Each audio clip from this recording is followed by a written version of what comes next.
nobody was expecting me to be on this team.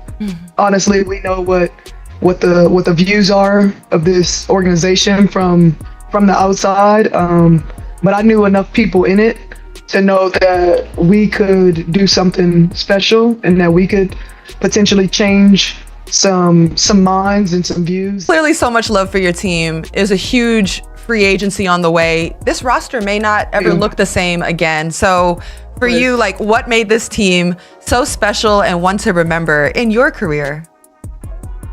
You know, in the off season, it was obviously like a tough decision for me. I've been with the Aces for so long, and we did some amazing things together as a team.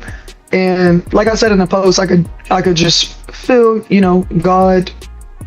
You know, when you could just feel like you need to get uncomfortable, or like you're being pushed in a direction, and because it makes you uncomfortable, kind of don't want to do. Over the course of her career, I think, you know, we haven't had many instances where we've seen like Caitlin, Angel, Paige, like players come in with the sort of notoriety that they had, the sort of money that they're making, the attention, everything. It's a lot for a young person to be dealing with, on top of pressure to do well as a basketball player, to lead your teams, all of that.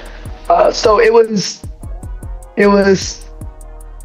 good to be able to see like a lighter side of her. You know, fortunately, when she was injured, you're having to adjust your mindset. You're having to get mentally tougher because I think she had like a bad injury before. So now you're having to watch your team from the outside. Is still, you know, I would be talking to her a lot about, you know, make sure you're still being vocal. You know, you don't want to lose this time with your teammates, and because you're injured or sidelined, you're not still using the opportunity to lead or to grow relationships. Don't let it be a wasted season just because you can't physically contribute to become a better leader, and you know, to come back, because there were times where maybe, you know, she thought she was coming back and then it wasn't happening, or another like little thing would happen that turned into a big thing. But to see her fun side, I think that was the most important part, to see her being jovial and lighthearted and having fun with her teammates. I don't think was like a side that people saw a lot last season. And so I would just be telling her, like, you know, more of something really special for us to have been together for just a matter of months and not fully healthy, everybody at the same time. So it was fun. It was really fun. And I think the Commissioner's Cup championship gave us like even more confidence that we could go on and win a championship. And I think we would have had we stayed healthy. When Clark's season was unexpectedly cut short by injury, Carlson's role within the team evolved. Her focus moved from performance on the court to providing emotional and cultural leadership off it. Injuries often separate players from the daily heartbeat of a team, the practices, the energy, the shared moments of progress. But Carlson made it her mission to keep Clark connected and involved. Understanding that Clark had never faced a major setback like this before, she helped her navigate the mental challenges of recovery, emphasizing resilience, patience, and the importance of staying engaged even when she couldn't play. People pointed to your voice as one in the locker room that everyone listened to, that you were one of the main leaders for the team. You know, people trusted you. Taking on that role, what was it like trying to overcome some of the hurdles? And was there a hurdle this season that you guys like that rocked y'all, like almost was so tough to really stay together from? So, what exactly did Carlson do to guide Clark through that difficult stretch?